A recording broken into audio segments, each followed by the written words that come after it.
Hello and welcome to a chilly Tweed's garage, where in this little video, give you a short little video because I'm sort of in between, I'm sort of doing two jobs that have got videos coming, but one I was heading towards finishing and then the other came up because of, you know, everyday life. Everyday car needed fixing, so working on that at the moment. Hopefully get that finished today after fiddling around with a video. But yeah, so for now we've got a little bit of footage of the old Dinner Lady Express. People have asked about it. Yeah, I was working on it when it was a bit warmer, when you didn't need 4 layers of clothing, you know, to come down the workshop. So there's that to look at. Make sure I've got my collar up. Yeah, don't want a cold, don't want to chill on my neck. So there's that to look at. Yeah, had a problem with it. So this was just me going through it, trying to cure the problem. Yeah, what I didn't realise at the beginning was the back wheel, the standard sunk, and the back wheel was dragging in the ground, so it was stopping it doing what I was trying to show you what it was doing. But you'll see it later on. So yeah, bear with. Yeah, no solution, but just thought I'd show you what I'd been up to on the Honda Express. So let's go and have a look at that. So, some of you have missed the Dinner Lady Express. Still here, sitting here, ignored for a little bit because it had a problem. See if I can show you that problem. Okay at the moment.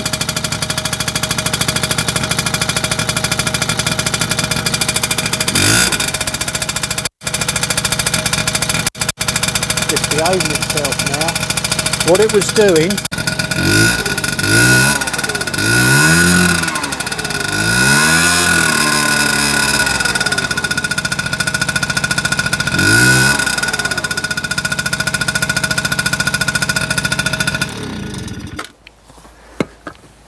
sod's law. Never work with animals, children or motorcycles. What it was doing was it was running away. You know, the tick over would just get higher and higher and higher, even with the throttle shut off. So what I was doing to try and investigate it was spraying it when it was running with brake cleaner. So started around the base of the carburetor. That didn't make any difference. I suspected the problem might be crank seals, which is more of a problem. So I was going to take the cover off and spray in there.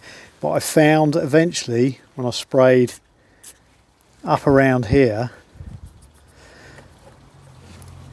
it would bring the tick over back down to what it should be until the sort of brake cleaner had evaporated away, and then it would start climbing back up again. So foolishly, before I started the camera, I did just sort of touch, literally touch one of these nuts, and now it's behaving itself. We'll try it again.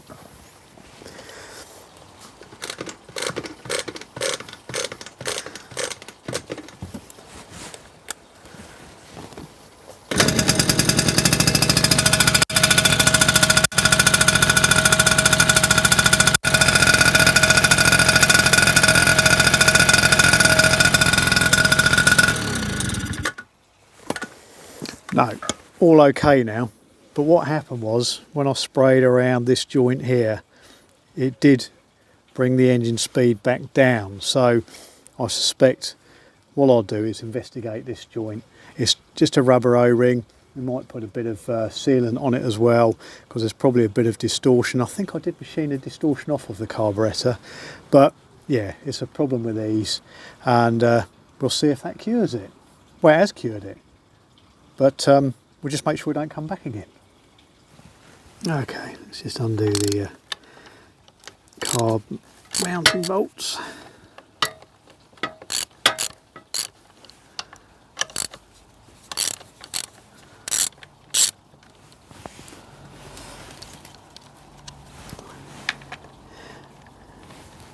And it's been sat here for a month or, well, a couple of months really, before the last video, with the engine running away. And as soon as I started it up before the video, yep, it just ran away again. So I think it's just a tiny little air leak somewhere, maybe once it's had a few heat cycles, and then just nipping that bolt down. It was a tiny amount, it was just enough to close the gap. Let's have a look. I think I did use the original O-ring because they're quite slender, quite small.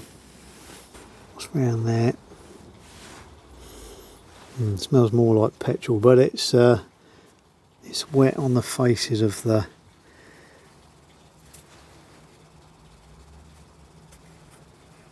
gasket faces there. I don't think I've got an O-ring that size, so I think just a bit of sealant might do the job. Yeah, I mean that's sort of fully compressed down really, that O-ring. I think we were hoping a little bit to get that to seal. I think just a heat cycle's enough to probably make it start leaking again. There we go. Yeah, it's a bit flat. I don't think I've got anything that small, but we'll have a look, see what I can find. Right, we've found one. It's a little bit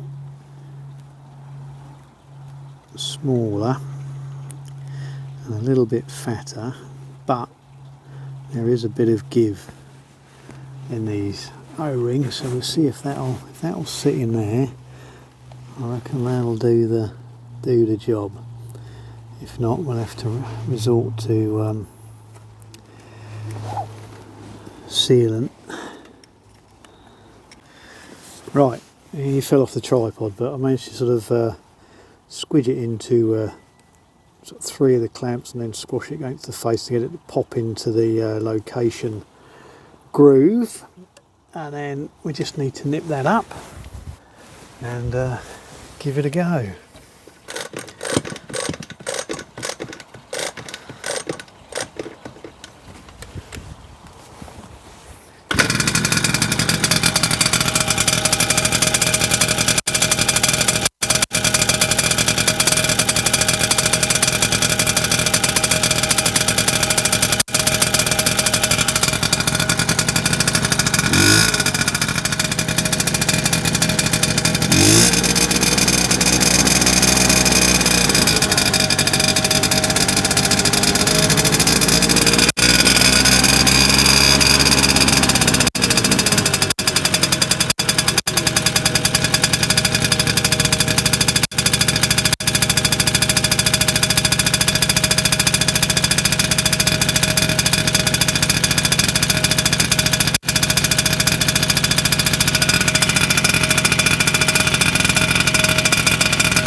Still doing it.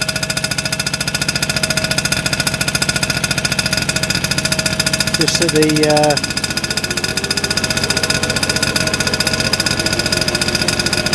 tyre was being braked by the ground.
So there you go, air leak on a 2-stroke.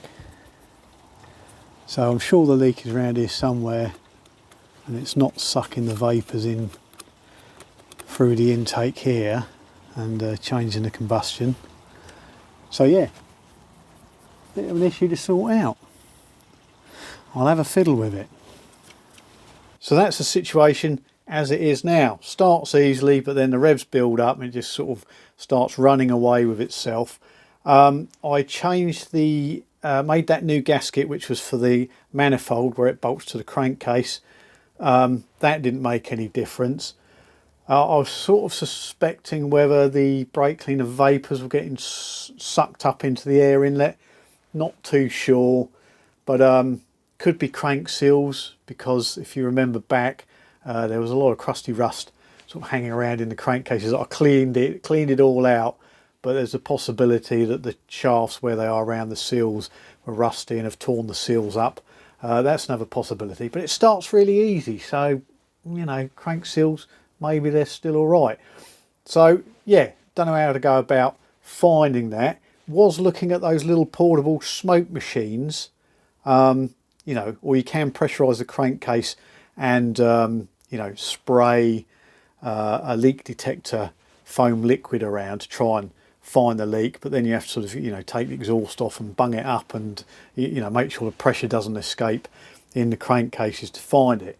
Those smoke machines are quite good because they pressurise, they've got a pump in them and they sort of just pump the smoke in under pressure, so you can sort of go around and you don't have to take loads of parts off. You know, when you see where the smoke's coming from, then you can go in there and have a look. So that's a possible option. Yeah, any yeah, smoke detector machine makers out there, yeah, you know, send one along, we'll have a look.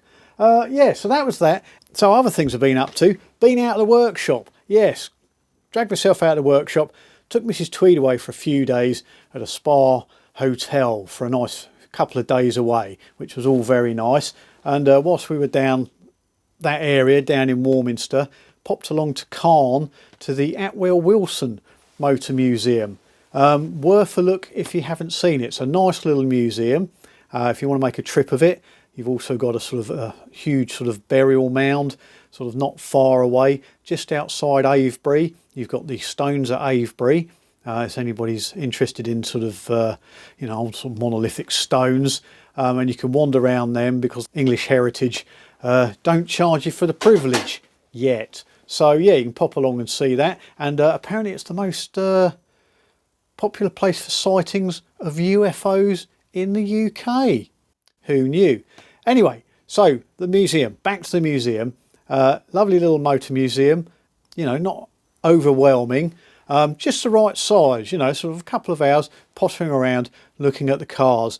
Since the last time I went, they've extended a little bit more, and they've got a few more cars in, and they've got a nice little sort of motorcycle section as well. So I've run around with the camera and just sort of, you know, taken video shots on my way around for your entertainment. Yeah, and I will sort of chat to you over the top with a bit of voiceover montage and maybe a bit of music every now and again, just to, you know, break the monotony. So, yes, so here we go. So it's the ATWELL-WILSON Motor Museum, started by Richard and Hazel Atwell, who lived in CALNE. Yeah, Richard was a farmer, and in the 1960s he bought his first car, a 1937 Buick Albemarle. Albemarle? No, never heard of them myself. Anyway, it was his first car he bought, and it's still in the collection, so you'll see it here, looking rather nice. Yeah, and in good condition. And then from that he started collecting more cars, like you do, you know, bit of a disease. Anyway, and so he sort of, collection got so large, he sort of opened it up a little museum. And then from the museum, he then lent a car out to somebody's wedding, and that sort of led on to, you know, farmers always diversifying, led on to a wedding car hire business, which I think is still going. You can hire cars from the ATWELL-WILSON car hire business as well, classic ones as well, so that's, you know, worth keeping in mind. Yeah, and then from then he sort of added a sort of 1934 Vauxhall 14.6 and a 1931 Singer Junior, and the collection kept growing and growing and growing. So here we are, sort of wandering around the museum, very nicely laid out. And the nice thing about it is some of them are sort of everyday cars that, you know, you or I remember, you know, growing up. Yes, so there's something for everybody, going from the 1920s right up to the 1990s, I suppose.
This Trojan was interesting. It sort of drew my attention because it was as sort of tatty as Gladstone, with its Rexine body, very similar to Gladstone.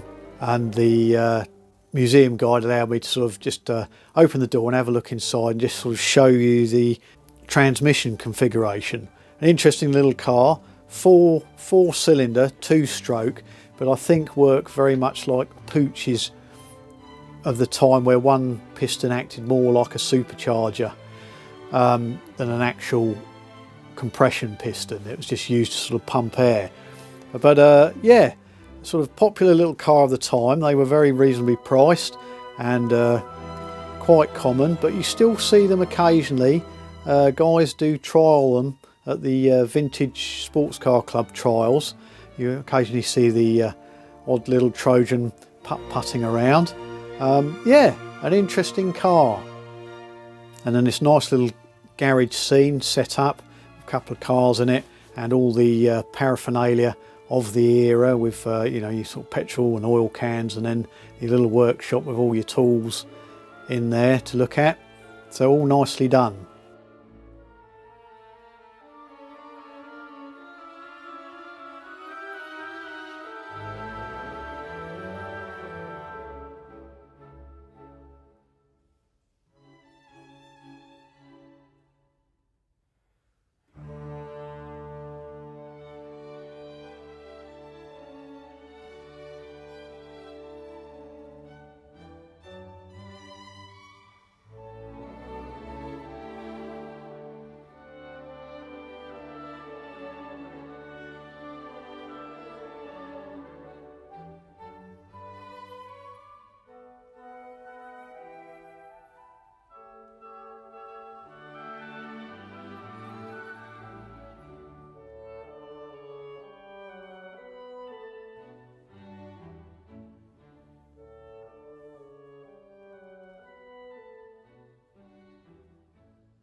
There's also a fine collection of scratch built trucks, like two large cabinets of them, wall to wall. Yeah, and they are sort of superb, really worth looking at. And then more sort of motoring paraphernalia in some of the other cabinets.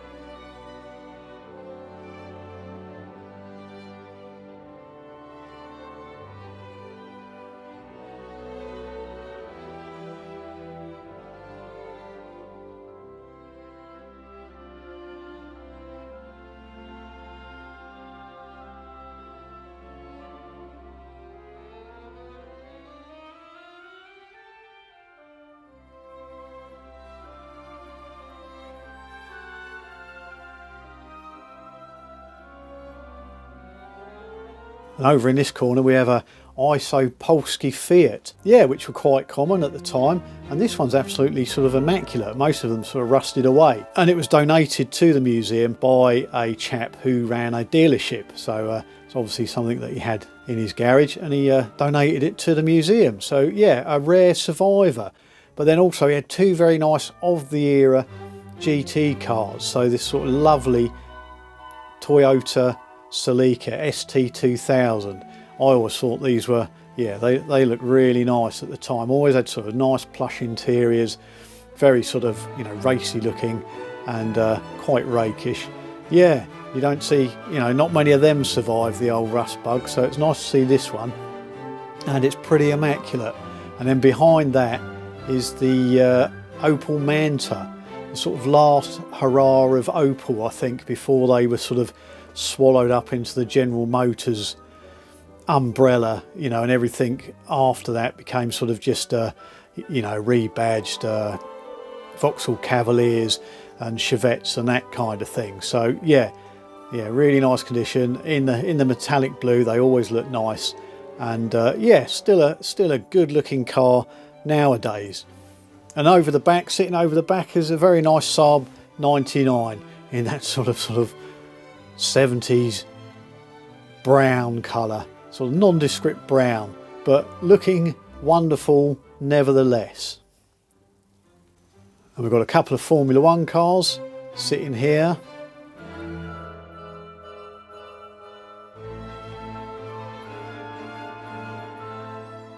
And then an interesting microcar, leaning microcar, fully enclosed, which leads you down to the lower hall with some of, yeah, British Leyland's finest, shall we say.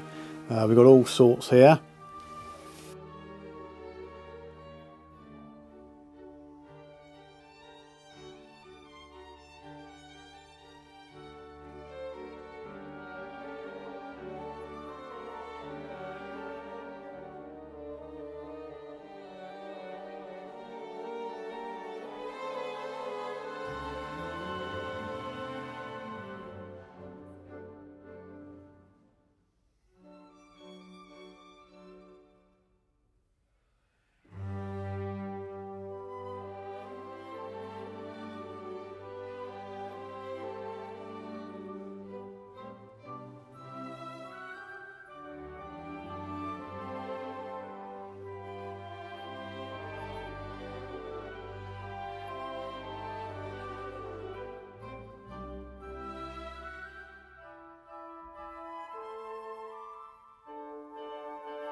And an interesting lineup of Minis, nice little Traveller. Yeah, the timber frame in that was in very good condition. It looked like it had been sort of pulled out of a garage, obviously somebody's long cherished car that had sort of, you know, that had just been left dormant. You know, I don't know whether the original owner had sort of passed away or got too old to drive. But it was pretty immaculate, but it just had sort of funny rust on the gutters in places.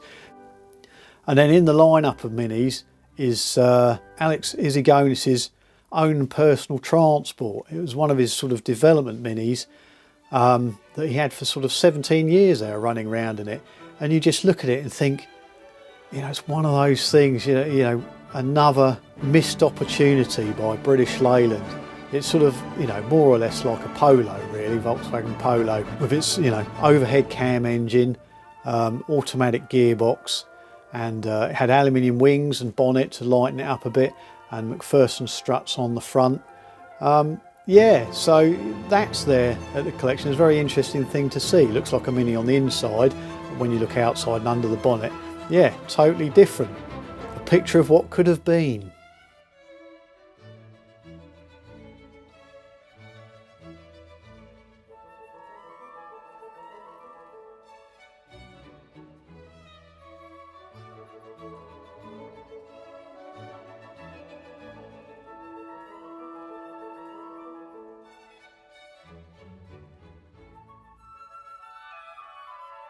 And then amongst the limos at the back were some American cars and this very interesting Rambler.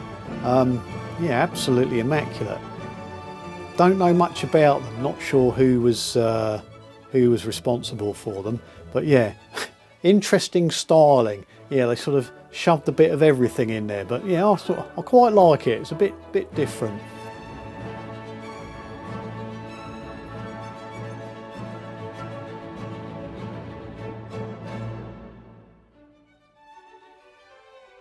And then we sort of move across to this humble Astra van that somebody has restored and resprayed up in the old British gas colours, you know, where you saw them around everywhere. And then you might miss it if it wasn't signed, but just at the back of the museum there's a door outside. If you go outside, there's a sort of nondescript wooden garage out to your right as you go out. This actually belonged to a chap called Jack French, who was an Austin 7 enthusiast. He built a famous little Austin 7 special called Simplicity in this garage, which he sort of developed and raced over the years with the 750 Motor Club. So he's very famous within those circles. And Simplicity is still racing today. Its current owner is called Graham Beckett. And I know of the 750 formula because my friend Conway races in that, in the sort of single seaters. They originally used 750. They do race the classic Austin 7 races, but also they've got sort of club racing classes. They originally used to use the Austin 7 engines, but then sort of spares got scarce, so then they switched to Reliant engines, and then again spares got sparse, so they now run Fiat Fire engines, the Fiat 1000 engines that sort of come out, Fiat Unos, Pandas, that kind of thing. So this garage was built by Jack. It was originally an ex-RAF WD canteen. They were sort of shipped over, buildings were shipped over in the Second World War from America, and it's all built with cedar redwood, and this is why it's survived all those years. So a preservation group managed to sort of get hold of it before it was demolished, moved it to the museum site, and then re-erected it pretty much in as condition. They just put a new roof on it because the roof had gone. Yeah, nice thing to see, and it's got all the history of Jack French in there. You can sort of trot around and have a read, and it's got, you know, sort of tooling and benches as he would have had to build his specials at the time. And in the back hall, got an interesting collection. We've got a Dennis Fire engine, a Bedford Dormobile camper van, like my uncle had. Well, he didn't have the camper version on it, but he had the minibus with all the seats in it, which himself, wife, 5 kids, and sometimes myself got piled in the back and taken over the country for days out, which was always enjoyable in the Dormobile.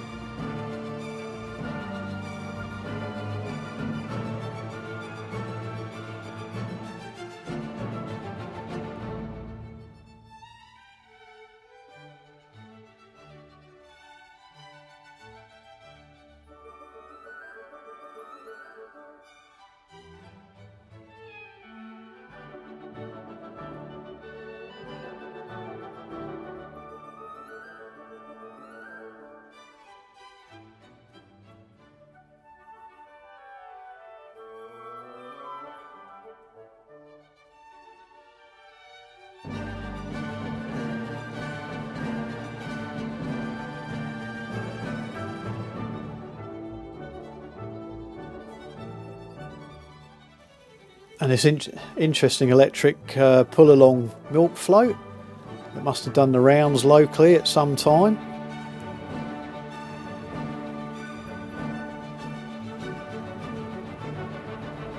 And then a few other interesting vehicles spread around, even a Riley.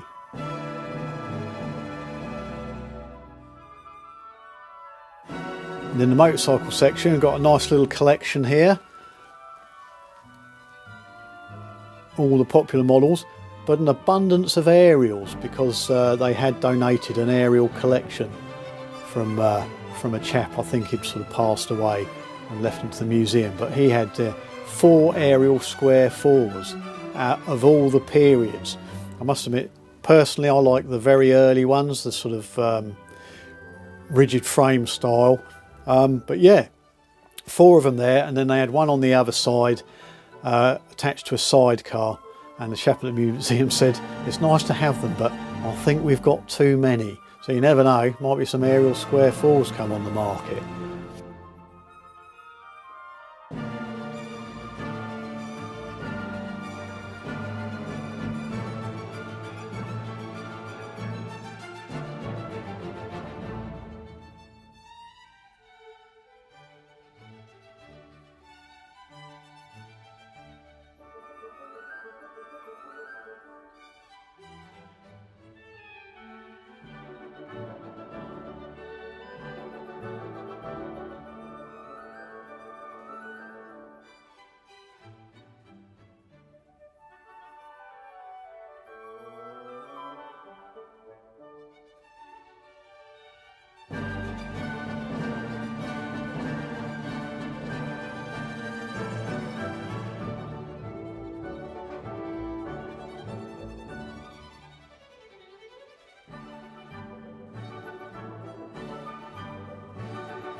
So there you go, a little bit of Honda Express and a little bit of a museum just to keep you entertained whilst I keep fiddling around with everyday car problems. Yeah, but I'll bring you a video on that because it's quite interesting what we're doing. It'll probably, some people say, no, you can't do that, but we're doing it. So stick that in your pipe and smoke it. All right, hope you liked the video. If you did, give us a little like, hit subscribe, and we'll see you next time. All right, cheerio. Right, let's go and do these jobs.